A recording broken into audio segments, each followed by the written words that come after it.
Di negeri Babilonia yang megah dan makmur, berkuasalah seorang raja bernama Namrud, penguasa yang congkak, sombong, dan keji. Ia mengaku dirinya sebagai Tuhan dan memaksa seluruh rakyatnya untuk menyembah berhala. Kuil-kuil patung berdiri di setiap sudut kota, dan siapapun yang berani menentang kekuasaannya akan menghadapi hukuman berat. Di tengah zaman kegelapan itulah lahir seorang pemuda bernama Ibrahim. Ibrahim tumbuh dengan akal yang jernih dan hati yang tidak bisa menerima kenyataan bahwa manusia bersujud kepada patung batu yang bisu dan tak berdaya. Suatu hari, ketika seluruh penduduk kota pergi merayakan hari besar dan meninggalkan kuil kosong, Ibrahim masuk dan menghancurkan semua patung berhala satu persatu dengan kapaknya.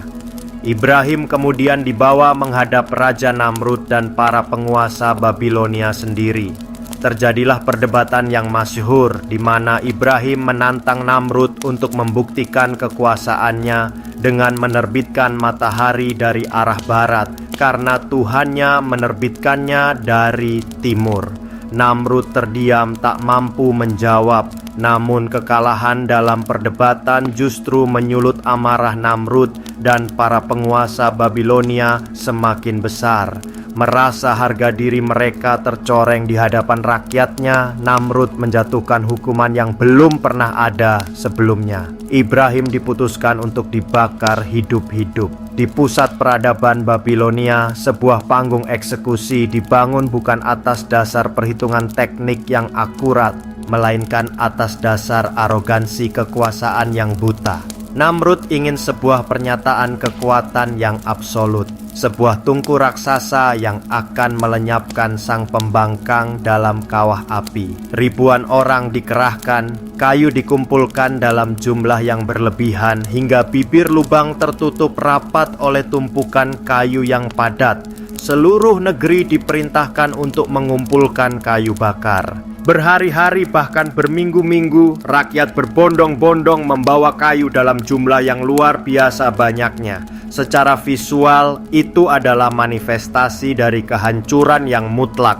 Namun, di balik kemegahan konstruksi tersebut, para eksekutor justru menciptakan sebuah kegagalan teknis yang monumental, sebuah eksperimen fisika yang berujung pada aib bagi diri mereka sendiri. Kesalahan fatal dimulai dari manajemen bahan bakar yang ceroboh. Dengan menumpuk kayu secara masif dan padat di bibir lubang, para eksekutor secara tidak sengaja membangun sebuah choked combustion chamber, ruang bakar yang tersumbat. Dalam hukum fisika pembakaran, api membutuhkan oksigen untuk mencapai suhu puncak. Tumpukan kayu yang menutup rapat bibir lubang memotong suplai oksigen ke pusat api. Hasilnya, api di permukaan tidak pernah mencapai intensitas yang diperlukan untuk mengubah lubang itu menjadi oven maut. Yang terjadi adalah pembakaran yang tersendat yang memproduksi asap hitam pekat dalam volume yang sangat besar, penuh dengan partikel karbon jelaga yang tidak terbakar sempurna. Di dasar lubang, realitanya adalah neraka yang tertunda. Ibrahim tidak berada dalam zona yang nyaman. Dia berada dalam kondisi yang sangat genting, terperangkap di antara ancaman kematian yang nyata dan kegagalan sistematis dari tungku tersebut. Mengapa dia tidak terbakar? Mengapa pakaian dan tubuhnya tetap utuh? Secara naturalistik, ini adalah hasil dari view factor dan heat transfer yang tidak efisien. Api di permukaan hanya mampu melepaskan radiasi termal yang terbatas. Sebagian besar energi panas dari lidah api yang menjilat ke atas terserap oleh dinding lubang dan partikel jelaga yang sangat tebal. Radiasi inframerah yang biasanya membakar kulit dan pakaian dalam sekejap terfilter oleh asap tebal yang membentang di atasnya. Di dasar lubang, suhu udara memang meningkat, namun karena pasokan oksigen yang terbatas membuat api tidak pernah mencapai fase flashover, suhu di dasar lubang tidak pernah mencapai ambang batas, di mana jaringan biologis atau serat kain mengalami degradasi termal. Ini bukan berarti kondisi di sana aman. Sebaliknya, ini adalah kondisi bertahan hidup yang paling menyiksa. Barangkali tubuh Ibrahim sedang mengalami stres panas yang luar biasa. Dia berada dalam atmosfer yang penuh dengan karbon monoksida, CO, dan karbon dioksida, CO2. Secara fisiologis, ini adalah situasi yang sangat mematikan. Namun, dia bisa bertahan hidup dalam durasi yang lama karena sebuah anomali geologis dan mekanika fluida yang sangat jarang terjadi. Lubang yang sangat dalam itu menciptakan gradien tekanan. Api di permukaan yang membakar oksigen menciptakan tekanan rendah yang secara konstan menarik udara dari celah-celah tanah dan pori-pori bebatuan di dasar lubang. Udara ini, meski tidak murni, adalah udara yang tersaring melalui lapisan tanah, memberikan aliran oksigen minimum yang secara ajaib menjaga konsentrasi CO dalam darahnya tepat di bawah ambang batas kematian instan. Pembakaran yang tidak efisien akibat suplai oksigen yang terpotong tidak hanya gagal menciptakan suhu yang mematikan, tetapi juga memboroskan bahan bakar jauh lebih cepat dari yang seharusnya. Api yang tersumbat membakar kayu secara tidak merata. Sebagian hangus tanpa terbakar sempurna, sebagian lain membara tanpa menghasilkan panas yang terarah. Kayu yang seharusnya bertahan lama sebagai bahan bakar justru habis lebih cepat, bukan karena apinya dahsyat, melainkan karena proses pembakarannya sendiri yang berantakan dan tidak terkontrol. Para eksekutor yang menumpuk kayu dalam jumlah besar dengan keyakinan bahwa itu akan menciptakan tungku abadi, tanpa sadar justru merancang sistem yang mempercepat kehancuran bahan bakar mereka sendiri. Konsekuensinya sangat signifikan. Satu pertanyaan yang tersisa adalah bagaimana Ibrahim tetap bisa bernapas di tengah atmosfer yang penuh racun itu? Jawabannya kembali pada gradien tekanan yang sama. Aliran udara bawah tanah yang menyusup melalui pori-pori bebatuan tidak hanya menjaga kadar CO di bawah ambang kematian instan, tetapi juga menciptakan lapisan udara tipis yang relatif lebih bersih tepat di permukaan dasar lubang.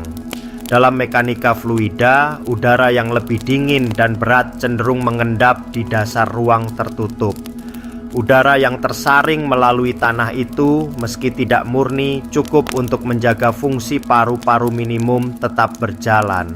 Ibrahim kemungkinan besar tidak sadarkan diri dalam kondisi ini. Tubuhnya secara otomatis beralih ke pernapasan dangkal yang justru meminimalkan konsumsi oksigen sekaligus mengurangi paparan racun per menitnya. Jika durasi yang terjadi tidak melebihi 2 jam, maka akan membuat kerusakan neurologis akibat hipoksia belum mencapai titik yang irreversibel. Jika durasi paparan Ibrahim di dalam lubang itu tidak sampai 2 jam, seluruh gambaran medis berubah drastis. Kerusakan akibat karbon monoksida pada kadar rendah dalam waktu singkat masih berada dalam batas yang bisa dipulihkan sepenuhnya oleh tubuh manusia. Hipoksia sementara yang menyebabkan kehilangan kesadaran belum mencapai titik di mana sel-sel otak mengalami kematian permanen. Dengan kata lain, durasi singkat itu bukan sekadar keberuntungan tambahan, melainkan konsekuensi langsung dari kecerobohan desain eksekusi itu sendiri. Satu kesalahan teknis yang berantai menjadi kegagalan total. Tumpukan kayu yang salah memotong oksigen, oksigen yang terpotong membuat api tidak efisien, api yang tidak efisien memboroskan bahan bakar yang boros membuat api cepat padam, dan api yang cepat padam meminimalkan durasi paparan hingga tubuh manusia masih mampu pulih sepenuhnya.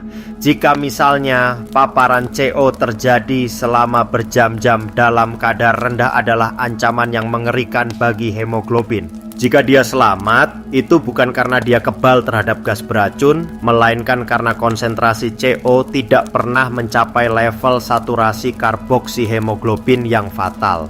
Misalnya itu terjadi, dia bisa saja berada dalam kondisi near lethal, hampir mati, di mana fungsi tubuh berada di batas toleransi biologis paling ekstrem. Jika api tersebut terbakar sedikit saja lebih efisien dengan oksigen yang lebih banyak, konsentrasi gas beracun akan meledak dan membunuhnya seketika.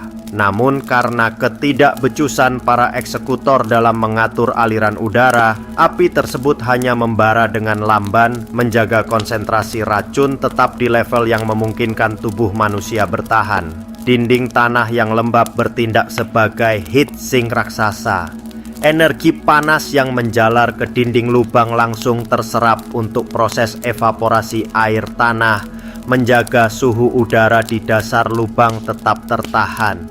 Jika tanah itu kering, dinding lubang akan memancarkan energi balik radiasi termal ke tengah lubang dan memanggang apapun di dalamnya. Namun, kelembapan tanah di lokasi tersebut menjadi perisai termal yang krusial. Jadi, narasi bahwa api itu menjadi dingin dan menyelamatkan, bardan wasalaman, bukanlah berarti api itu secara ajaib berubah suhu, melainkan bahwa api itu secara fisik gagal menjadi mesin pembunuh karena desain eksekusi yang cacat secara teknis. Pakaiannya tidak terbakar karena tidak pernah terjadi kontak panas konduktif atau radiatif yang cukup kuat untuk melampaui titik nyala kain. Ketika kayu-kayu itu akhirnya habis dan api berubah menjadi bara, asap yang tadinya menyesakkan perlahan menipis. Para pemimpin Babilonia mengintip ke bawah dengan keyakinan penuh bahwa mereka akan melihat sisa abu tulang.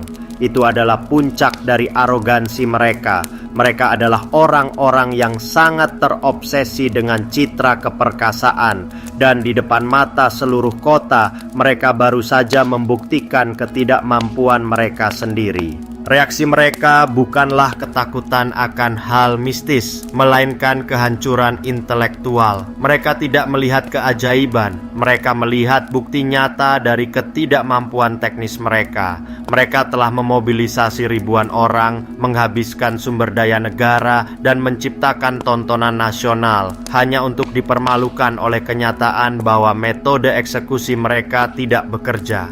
Rasa malu yang luar biasa menyelimuti mereka. Namrud dan para penguasa Babilonia baru saja dipermalukan oleh kenyataan bahwa mereka bukan penguasa alam, melainkan insinyur yang buruk yang gagal total dalam mendesain sebuah tungku sederhana. Mereka berdiri di sana, di hadapan rakyat mereka, bukan sebagai pemimpin yang ditakuti, melainkan sebagai penguasa yang terlihat bodoh, yang baru saja gagal total karena kesombongan yang membuat mereka mengabaikan logika dasar fisika. Namrud tidak bisa membakar Ibrahim karena api yang ia buat hanyalah api yang tidak efisien. Dan kegagalan ini adalah aib yang tak bisa dihapus. Bukti nyata bahwa klaim kekuatan Namrud adalah delusi yang runtuh di depan hukum alam yang mereka abaikan.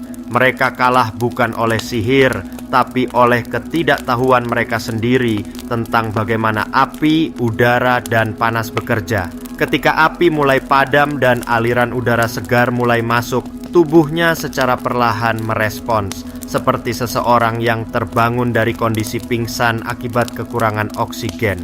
Pemulihan Ibrahim setelah keluar dari lubang pun bukan hal yang mustahil secara fisiologis. Kerusakan yang dialami tubuhnya, meski ekstrem, masih berada dalam batas yang bisa dipulihkan oleh mekanisme biologis manusia jika diberikan waktu dan kondisi yang tepat. Udara segar, istirahat, dan hidrasi adalah cukup untuk memulihkan fungsi kognitif yang terganggu sementara akibat paparan CO jangka pendek. Sel-sel otak yang mengalami stres oksidatif namun belum mati akan pulih seiring normalnya suplai oksigen. Dalam beberapa waktu, fungsi tubuh dan pikiran bisa kembali optimal. Dan ketika Ibrahim akhirnya berdiri dan berbicara di hadapan Namrud, dia bukan sedang memaksakan diri. Dia adalah manusia yang tubuhnya telah melewati batas paling ekstrem, lalu pulih dan justru keluar dengan ketenangan yang tidak bisa dijelaskan oleh fisika manapun. Ketenangan itu bukan produk dari pemulihan biologis semata. Itu adalah ketenangan seseorang yang sudah membuktikan dengan seluruh tubuh dan jiwanya bahwa apa yang dia percayai adalah nyata. Namun, disinilah kita harus berhenti dan jujur pada diri sendiri. Seluruh analisis di atas adalah sebuah rekonstruksi spekulatif, sebuah skenario yang physically possible, namun memerlukan kebersamaan kondisi yang luar biasa spesifik. Kelembapan tanah, geometri lubang, gradien tekanan, kadar karbon monoksida yang terjaga, aliran udara bawah tanah yang muncul pada saat yang tepat. Masing-masing kondisi itu langka, dan agar Ibrahim selamat, semua harus terjadi secara bersamaan dalam satu kejadian tunggal, tanpa satu pun yang meleset. Disinilah kompleksitas ini berbeda dari kompleksitas terbentuknya tata surya atau evolusi spesies. Proses-proses itu terjadi dalam miliaran tahun, miliaran percobaan paralel, dengan mekanisme seleksi yang menyaring hasilnya secara bertahap. Kejadian ini tidak memiliki kemewahan itu. Tidak ada miliaran percobaan, tidak ada seleksi bertahap. Hanya satu momen, satu orang, satu kesempatan, dan semua kondisi itu terpenuhi sekaligus. Sebuah kebersamaan yang terlalu presisi untuk sekadar disebut kebetulan, namun terlalu natural untuk disebut melanggar hukum alam. Dan justru di celah itulah, bagi mereka yang mau berpikir, tersembunyi sesuatu yang jauh lebih dalam dari sekadar fisika. Dia tidak melanggar hukum alam yang ia ciptakan. Justru karena ia yang menciptakannya, ia menguasainya sepenuhnya. Sebuah pengaturan yang tak kasat mata, yang dalam tradisi Ibrahim sendiri dikenal sebagai Allah.